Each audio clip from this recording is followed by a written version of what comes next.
એટલા માટે જો ઘરના હું કે હાલો હવે કાઢી લઈએ.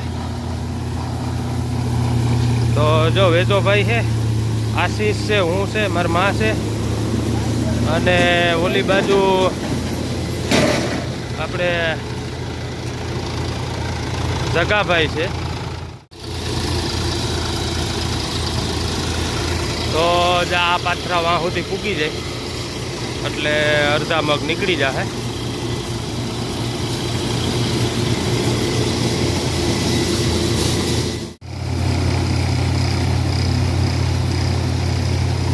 તો ખળનું જો ભરાઈ ગયું હતું તો જઈ ઠલવી નાખ્યું અને અડધું ખેતર નીકળી ગયું. અત્યારે કેમ છે સૈણ્યા કોમેન્ટ કરજો તમે.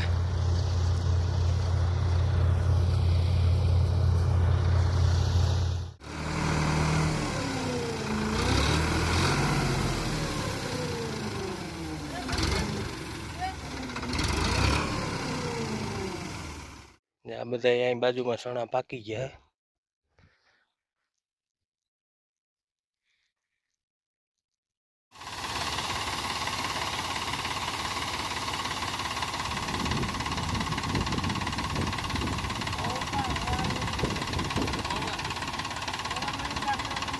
ખડ પણ બહુ સરસ નીકળ્યું હે, બહુ જાડું નહીં બહુ ઝીણું નહીં, માપસરનું ખડ નીકળ્યું હે. સીતારામ, જય માતાજી મિત્રો, ફરી સ્વાગત છે તમારું એક નવા વ્લોગની અંદર. અને અત્યારે જો આપણે ઘરના મગ કાઢીએ, જો મારી પાછળ તમે જોઈ શકો છો, જો ડબ્બેથી કાઢીએ છે. જો અહીંયા ઘરની પાછળ જે આપણા મગ છે ને તે જો આપણે કાઢીએ છે. આજે ડબ્બો ક્યાંય ઓર્ડર નહોતો જવાનું તો એટલા માટે જો ઘરના હું કે હાલો હવે કાઢી લઈએ. તો જો વેદોભાઈ છે, આશીષ છે, હું છે, મારી મા છે, અને ઓલી બાજુ આપણે જગાભાઈ છે. જ્યાં જગાભાઈ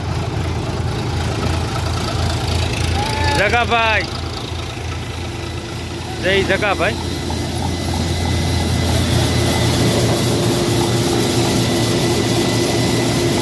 મગ તો જો ચોખ્ખા આવે હે.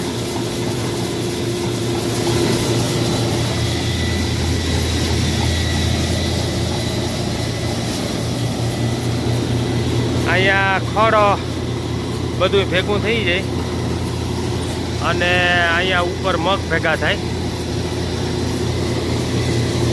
અને આમાં જો પાથરા નાખી જવાના બે બાજુથી.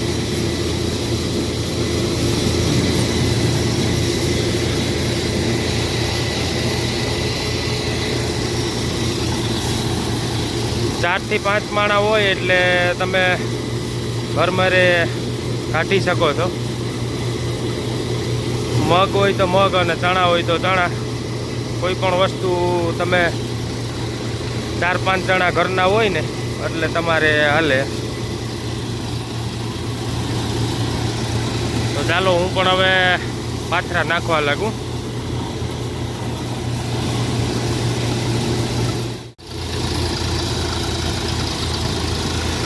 તો જ આ પાથરા વાં સુધી પૂગી જાય એટલે અડધા મગ નીકળી જશે.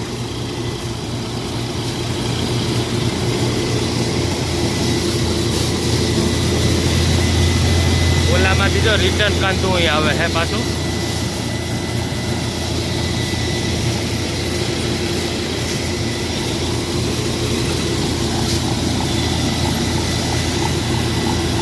જે આપણે કાળા મગ છે, મગ પણ ચોખ્ખા આવે હે. જો એ રિટર્ન કાંદવું પડે છે.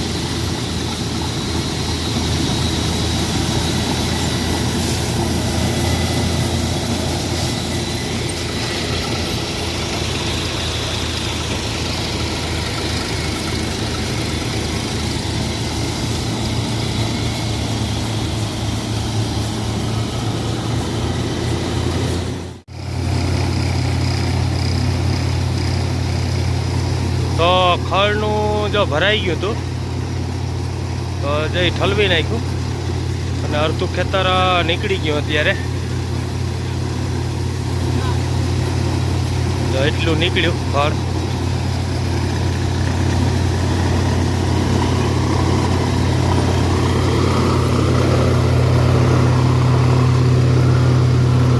જાવું ખળ કરે.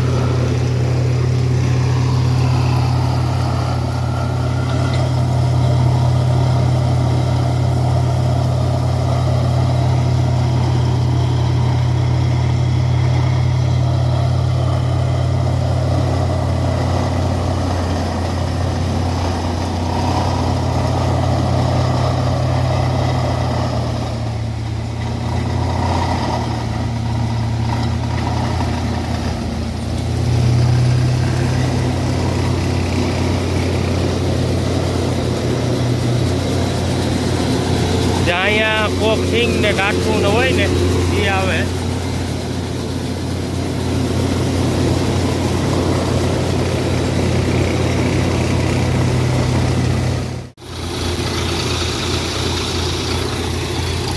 જો હવે છેલ્લા બેક પાથરા છે, હવે 3 આર્યું છે નાનિયું નાનિયું.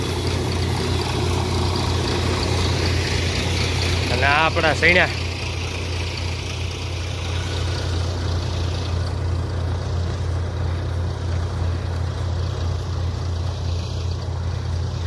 કેમ છે સૈણા કોમેન્ટ કરજો તમે.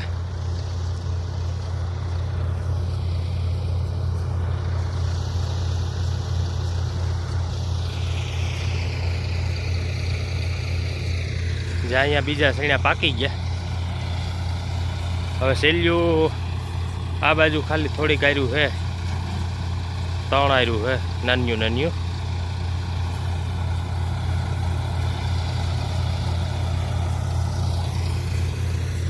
જો એટલા હતા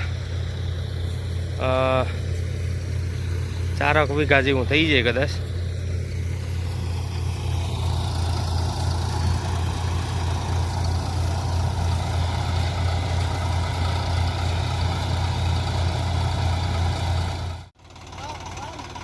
તો મગ જો બધા નીકળી ગયા. બધા મગ કમ્પ્લીટ આપણે કાઢી લીધા અને હવે જો ખળ ઉલારીએ.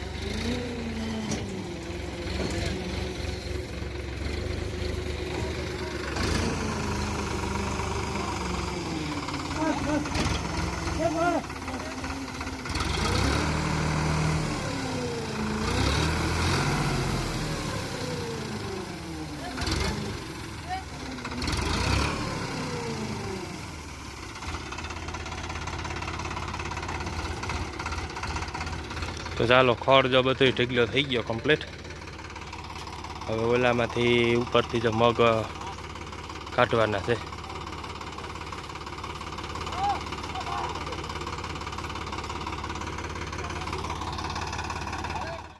મગ જો બધા કમ્પ્લીટ આપણે નીકળી ગયા અને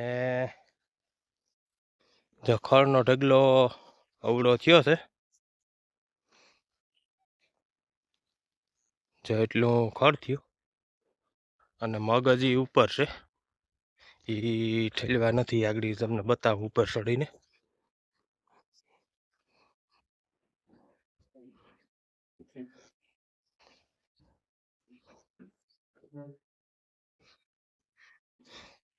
જાય એટલે આ મગ છે.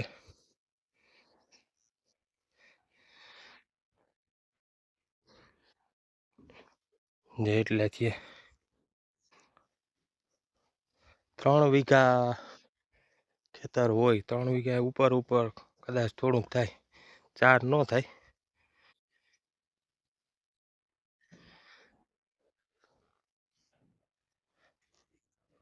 જો આટલું છે ખેતર, એટલે 2 ખાંડી જેવું કદાચ મગ થાય કે 1.5 ખાંડી થાય અંદાજે કહું એમ. અને 3 વીઘા ખેતર જેવું હોય છે.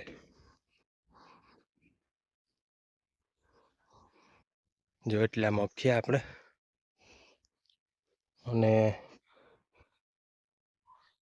છેલ્લે આવલી જાબરિયું થોડીક ઓરી ને જે હિંગુવાળો હતો એ એમાં જ્યાં ધૂળ હતી એટલે ઉપર જ્યાં થોડીક ધૂળ દેખાય એ પછી નોખી ન પડે કેમ કે બહુ ઝીણી હતી એટલે.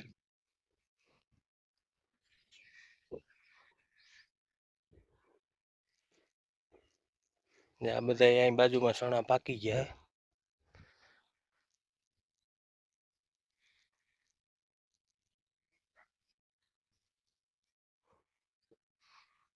ખડ પણ બહુ સરસ થયો, બહુ સારું ખડ નીકળ્યું.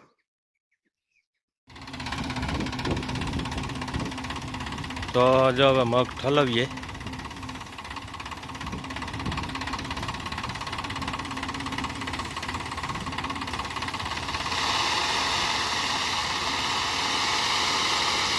થોડા થોડા નાખીએ ને એટલે જો કોઈ કચરો હોય વવલાતો જાય.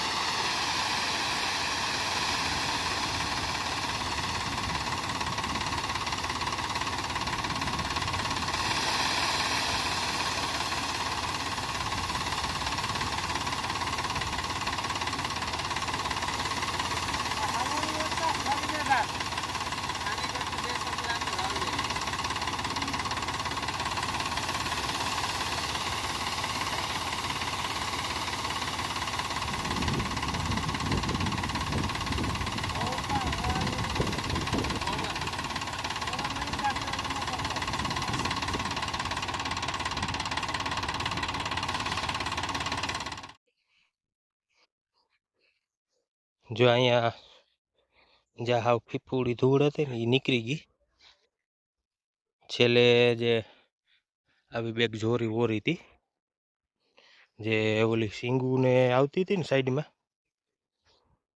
એ બેગ જોરી વોરી ને એટલે એમાંથી જ્યાં ધૂળ નીકળી ગઈ. અને આ પછી છેલ્લે જો આવા ડાઠા નીકળ્યા છે. હવે આમાં પછી અહીંયા રાખી દીધી.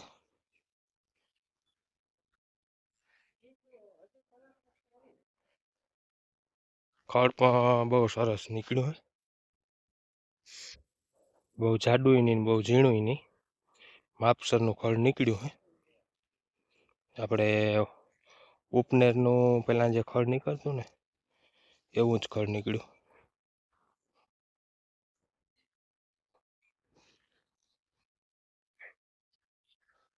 તો આ વિડીયો તમને ગમે તો વિડીયોને લાઈક કરી દેજો મિત્રો, શેર કરી દેજો અને કોમેન્ટ કરી દેજો.